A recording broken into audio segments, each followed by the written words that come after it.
Amigos, se encuentra con nosotros Juan Carlos Fischer, el presidente de la Cámara de Comercio Peruano-Chilena, Andrés Gómez de la Torre, analista en temas de seguridad externa, muy conocedor, además pues de la relación bilateral. Gracias, señores, por estar con nosotros esta mañana. Acabamos de ver juntos y de escuchar la intervención del presidente Pedro Pablo Kuczynski en lo que es la CADE, ¿no? La ENADE, ¿no? La CADE chilena. Él ha sido el keynote speaker, ¿no? El orador central esta mañana y bueno, ha hecho un repaso en realidad del discurso que vamos escuchando en los últimos días, ¿no? Alerta contra el proteccionismo,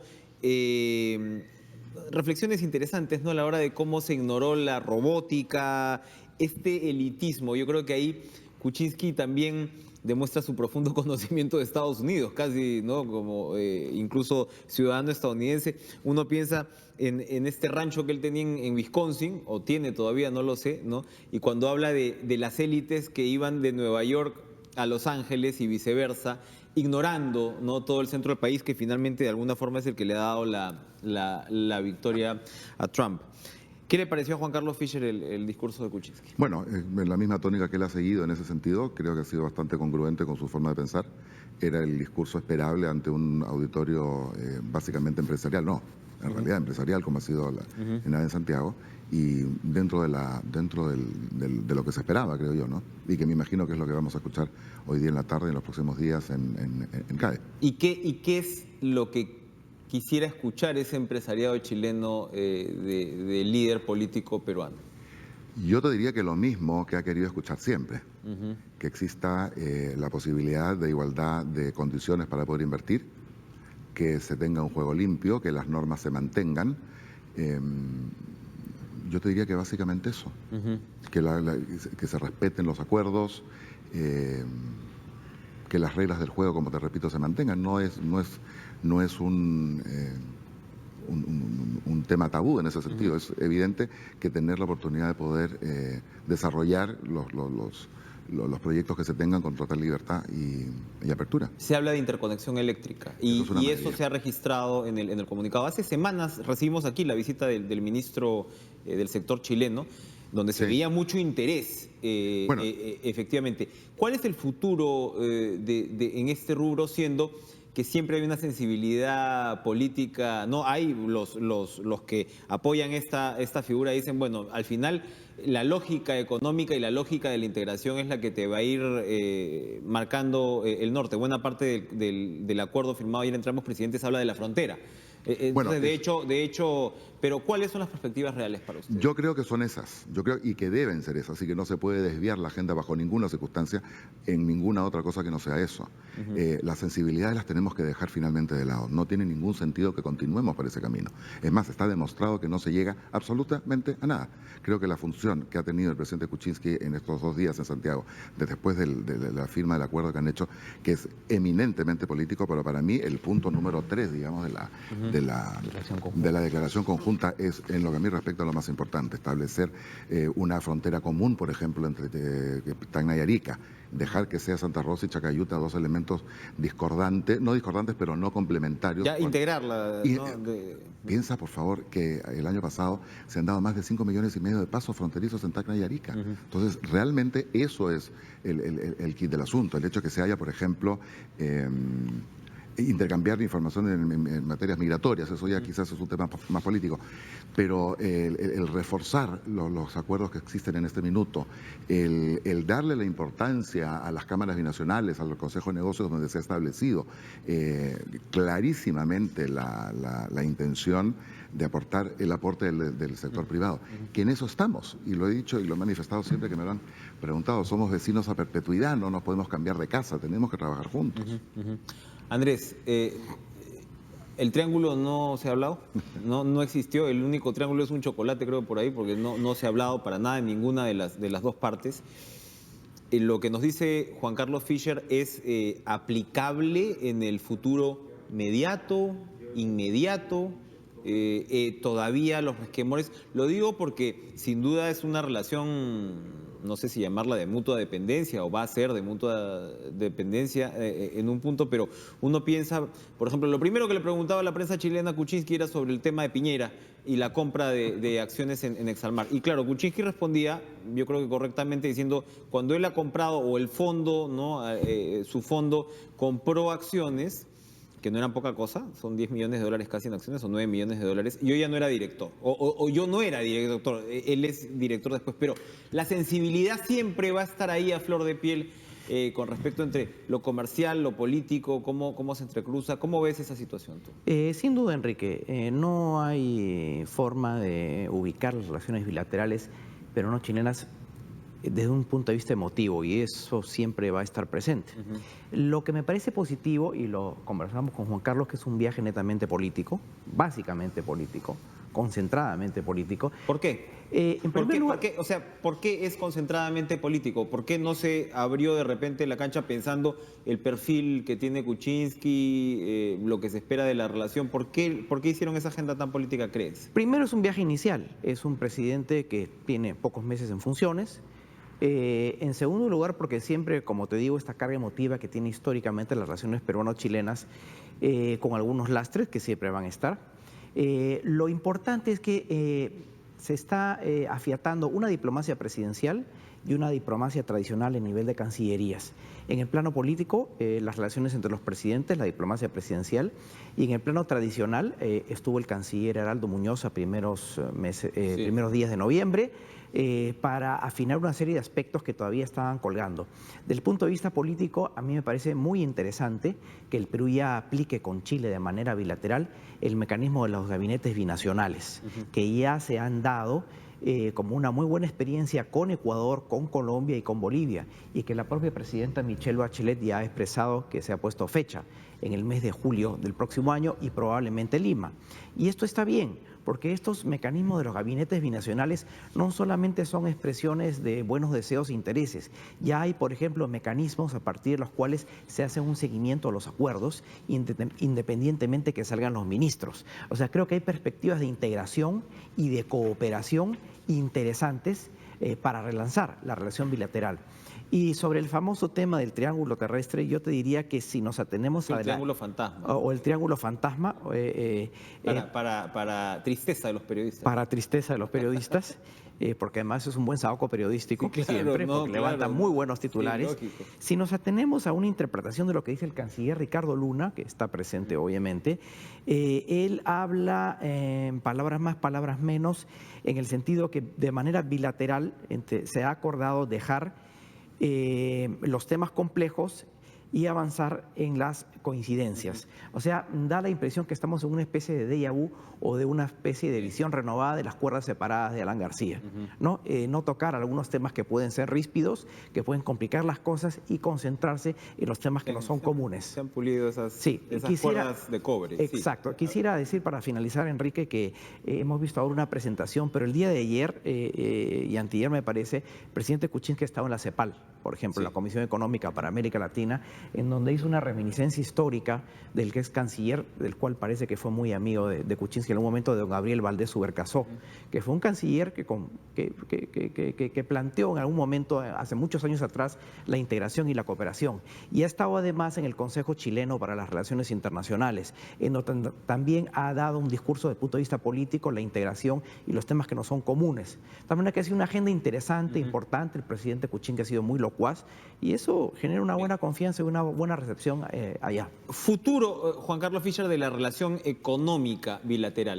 Estamos más o menos en un intercambio comercial de 3.000 millones de dólares, seguimos en ese rango. Más o menos, sí. Eso quiere decir que no ha crecido como se hubiera esperado en los últimos años. La pregunta completa es, el potencial de crecimiento, estamos hablando de inversión, que por supuesto es mucho más grande la chilena acá que la peruana ya, a pesar de que ya hay digamos, inversiones importantes, se ha achicado la brecha efectivamente. ¿El potencial es en intercambio comercial o el potencial es también en buscar procesos de integración? Uno piensa pues en la Alianza del Pacífico, se habla de uva, se habla de concentrado de cobre, se habla de industrias donde probablemente podría darse también una sinergia. ¿Dónde están las Yo creo que en las todos potencialidades? los rubros que tú has mencionado, eso es un hecho concreto. Creo que las relaciones se van a mantener en el estado en el que están, extraordinariamente positivos, según en mi opinión, independientemente de las pequeñas aristas políticas que le ponen un poco de sal y pimienta a la relación, que siempre es bueno, como en buen matrimonio, siempre hay que, ¿no?, compensar un poco el tema. Tanta felicidad continua no existe, creo yo. Además, uno la aprecia más cuando la recupera.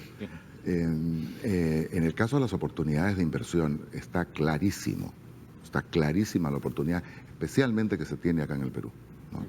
Desde el punto de vista de la agricultura, la ecología, de los temas forestales, por ejemplo, creo que son temas tremendamente importantes, pero creo que a donde debemos apuntar es al trabajar en conjunto. Utilizar la infraestructura que se tiene hoy día en Chile para el tema de exportaciones, por ejemplo, y aplicarlo a las exportaciones que podemos tener acá en el Perú, llámese de uva, de pisco, independientemente de los resquemores que eso pudiera originar. No tiene sentido que no se usen los elementos que en este momento se tienen. El Perú produce un buen pisco extraordinario, Chile también. Chile exporta más pisco que el Perú. Bueno, utilicemos los mecanismos que tienen en Chile para poder colocar el nombre y el producto en todas partes del mundo. Y eso es a lo que se tiene que hacer. ¿Es eso posible? ¿Cómo vender el pisco de ambos países Mira, de manera conjunta? no quiero entrar en el terreno de la nomenclatura, porque Ya. está claro que hay una diferencia en este minuto que origina ciertas molestias, es indiscutible. Y no quiero entrar por ahí. A lo que yo voy es a donde debemos llegar, a dónde es que debemos apuntar independientemente cómo se llame. Porque en el fondo es un producto que podría convertirse en un producto binacional, de bandera. No, por eso digo, no quiero entrar en el terreno personalista ni pisar callos que no corresponden. A lo que quiero decirte, hoy día, por ejemplo, se está produciendo, hay inversiones chilenas en uva en el Perú. Entonces, el vino es vino, independientemente de dónde venga. Entonces, si hoy día están dadas las condiciones para que en el Perú se pueda producir un vino y hay empresas o hay entidades chilenas que quieren sembrar uva aquí para producir vino en el Perú y utilizar los mecanismos de exportación que se tienen en Chile, bueno, en buena hora. Y creo que a eso Un monstruo vitivinícola. Pero evidente. Ahora, cuando uno piensa también en exportaciones no tradicionales, hay lecciones que aprender por el lado de Chile, ¿no? Por supuesto, o sea, digamos muy focalizadas. El vino es uno, el salmón es otro, ¿no?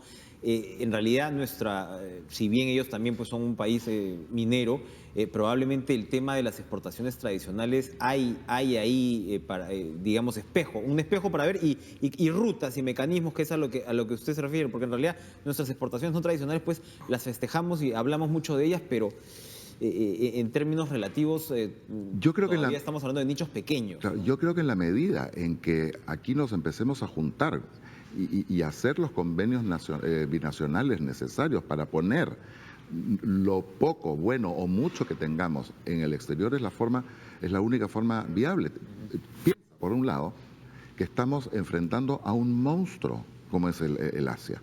Nosotros somos nada al lado de esos mercados. Entonces, en la medida en que no nos juntemos y no estandaricemos nuestros productos y no echemos mano de las herramientas que hoy día se tienen, tanto en un lado como en el otro, no vamos a... Siento que hablando del proteccionismo del que advierte Kuczynski, ambos países, Chile más adelantado en ese sentido, pero son probablemente las economías más abiertas de la Yo te diría que de la sí, región. sin duda, ¿no? yo creo que sin duda. Socios en la Alianza del Pacífico pero por supuesto. y vecinos en APEC, o sea, hay un elemento que se cruza con la geopolítica ahí, Andrés. Yo creo que la Alianza del Pacífico es hoy por hoy una entidad a la cual hay que mirar y muy en serio, porque creo que en términos operativos y concretos tiene mucho que decir y va a tener mucho que decir. Sí, hay un tema importante también, efectivamente, desde el punto de vista de la concertación y la coordinación y la complementación en foros, por ejemplo, como la Alianza del Pacífico, el propio APEC. A mí me ha parecido muy interesante en la declaración conjunta, desde el punto de vista político, que tanto Perú y Chile ya han tomado posiciones conjuntas en relación a terceros estados. Claro. Por ejemplo, se ha mencionado la preocupación de ambos gobiernos, que está en la declaración sobre el tema de Venezuela, el proceso de paz, ahora, ¿no? de proceso de paz de Colombia, donde Chile ha sido un veedor interesante, importante, el tema de Haití por una razón muy simple, porque ambas Fuerzas Armadas, peruana y chilena, han participado en las operaciones de paz, ¿no? La elección del nuevo secretario general de UNASUR, que es un tema también un poco ríspido, complejo, pero que hay mecanismos probablemente de convergencia. Desde el punto de vista de la seguridad, algo muy importante que estaba un poco colgando, que era la reanudación del mecanismo del 2+2, que es técnicamente hablando el mecanismo de consulta y concertación política, y el COSED, el Consejo de Seguridad y Defensa, que fue todo este andamiaje que crearon los presidentes Lagos y Toledo el año 2001 a modo de fomento de medidas de confianza, y como por siempre temas que van trastabillando en las relaciones bilaterales se han dejado un poco fuera. Entonces creo que hay un relanzamiento también interesante del punto de vista de la seguridad. De presentarse, porque no tenían por qué haber hecho esa declaración conjunta. Exactamente. Entonces, pero yo creo que esta posición conjunta... El hecho de hacerla te está diciendo estados, algo de presentarse de manera mancomunada, ¿no? Exactamente, ¿no? Yo creo que ese es el aspecto positivo que tiene, y además que es un tema de interés común en que las dos partes ganan. Este es un tema de ganar-ganar, ¿no? No es un juego suma cero. En la manera en que ha sido redactada la declaración conjunta. Y finalmente ya un punto de vista peruano, que es el tema del chinchorro, en donde aparentemente también que ha sido un tema que ha sido una especie de piedrita del zapato, en que también hay anuncios sobre el empleo. Parece que la parte consular peruana en Arica va a ser trasladada al terreno, se le va a dar un uso al terreno. Entonces yo creo que estamos abordando temas que, si bien han sido pequeñas piedras en el zapato, hay que ponerlos, ¿no? Hay que ponerlos en su justo valor específico, y tener una visión de conjunto y de largo plazo en las relaciones bilaterales, y estas posiciones frente a terceros estados, por ejemplo, que creo que abren una muy interesante ventana de oportunidad. Reflexiones finales, Juan Carlos Fischer, ¿cómo esto conecta con lo que, claro, definitivamente va a conectar con el discurso de Kuczynski en Cádiz? Usted, me imagino, se está yendo para Paracas. Sin corbata. Sin corbata, qué suerte. ¿Qué se espera? ¿Qué se espera? Es un CADE particular, en el sentido que van a ir 8 ministros, ¿no? Es casi un repaso de Consejo de Ministros. Es un acento desde el Ejecutivo muy grande. Hay un diálogo realmente, ¿no? Habrá quienes no les parezca de repente eso, pero el hecho es que hay un diálogo muy fuerte. Zavala, el premier, va a presentar ahora lo que llama una propuesta de gobierno, es decir, hay una suerte de tema conceptual que, me imagino, por el lado del empresariado va mucho por el tema de desregulación, ¿no? Destrabar inversiones, el famoso término.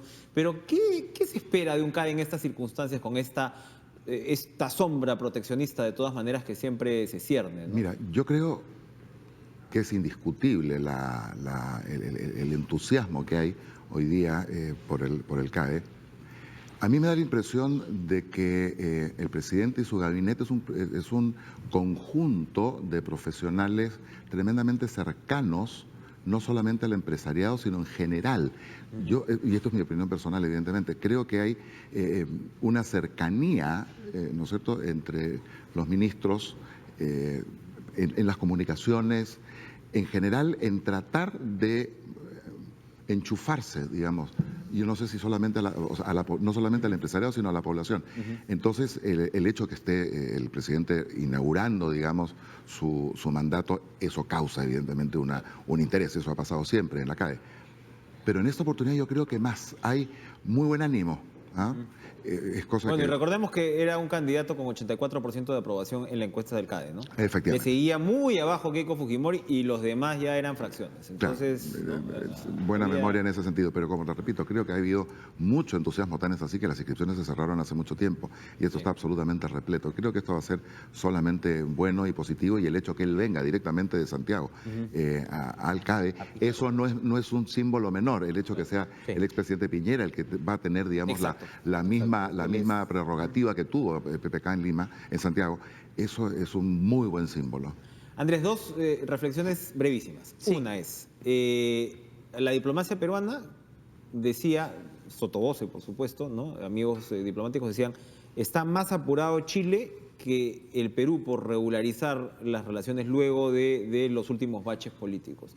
El Perú veía esto con más cautela, ¿cierto o falso? No creo que sea tan así, creo que habría que presentar una posición más matizada. Es cierto que el gobierno de Chile tiene algunos temas de carácter interno, la popularidad presidencial, siempre hay unos temas, digamos, de carácter interno que condicionan la política exterior De manera que creo que esa es una verdad a medias. Y un tema final, Enrique, que nos hemos olvidado también, yo como ex asesor parlamentario, he hablado de la diplomacia presidencial, he hablado de la diplomacia tradicional y la diplomacia parlamentaria, que es muy importante. También hay convergencias y futuras reuniones, y está en la declaración conjunta el tema de la convergencia de las comisiones de relaciones exteriores, de los congresos peruano y chileno, que creo que es muy importante también, y las ligas parlamentarias. Se van a llevar seguro que mucho mejor que entre las bancadas aquí. Probablemente que sí. Y rápidamente, luego del desangre de Cupido en defensa, ¿no? Esta especie de, ¿no? de muerte lírica que hemos visto, ¿no? sobre el escenario, ¿quién debería ser el próximo ministro de Defensa? Hay quienes también sostienen que en Palacio un sector busca un militar retirado. Seguramente no lo ves con muy buen ánimo eso, pero de repente dicen, pues después de esta indisciplina civil, ¿no? Estos enamoramientos así un poquito, ¿no? adolescentes, hay que volver al tema de, ¿no? el uniforme y, ¿no? encuadrar un poco la cosa. ¿Qué piensas? Yo siempre he apostado por una conducción civil, no porque los militares, digamos, no tengan las calificaciones. Sino que básicamente los ministros, desde mi perspectiva, son cargos netamente políticos. Pero ¿qué se espera? Se espera la continuidad, y con relación al tema de la visita del presidente a Chile, con el restablecimiento del 2+2, son reuniones bilaterales entre ministros de Defensa y Relaciones Exteriores. En el Ministerio de Defensa tiene que haber una agenda institucional con relación a las medidas de confianza de Chile, con Chile en un futuro, porque más se van a pedir resultados inmediatos. Aparentemente se ha convocado este mecanismo para el próximo verano, y se va a tener que hacer una rendición de cuentas en el mes de julio del próximo año con los gabinetes bilacionales, en donde vas a encontrar a los dos ministros de Defensa sentados cara a cara. Y eso está bien. El contacto personal, que son las medidas de confianza de primera generación. ¿Apuestas por un civil, entonces? Yo apostaría por un civil, exactamente. Apostaría por un civil que puede... Hay la están pensando, ¿no? Yo creo que... Mujer, por ejemplo, la cuota de género en Chile, por ejemplo, había varias ministras de Defensa. Nuria Esparza ha sido una ex viceministra, está siempre pues en el bolo. Exactamente. Está el actual viceministro, se habla incluso de Alan Wagner. Ya hemos tenido diplomáticos de carrera, como Alan Wagner. Hay un candidato diplomático que es el viceministro de Políticas, Librado Orozco. Bueno, no sé si la cuota de género o la cuota diplomática o la cuota política será la que prevalezca en la decisión que tome el señor presidente sobre el nuevo ministro, que parece que va a ser el día de hoy. Así. Sí, no voy a ser yo, por si acaso, Enrique. No, sí, tú de estás ninguna manera. De ninguna manera. Yo sé que tú te estás Así guardando es, ninguna manera. Para otro tipo de labores un poquito de más bajo perfil, Andrés. Así es, exacto. Gracias, Juan Carlos Fischer, Andrés Gómez de la Torre, por acompañarnos esta mañana. Vamos a las 8:17 a ir a una pausa. Regresamos inmediato, no se vayan.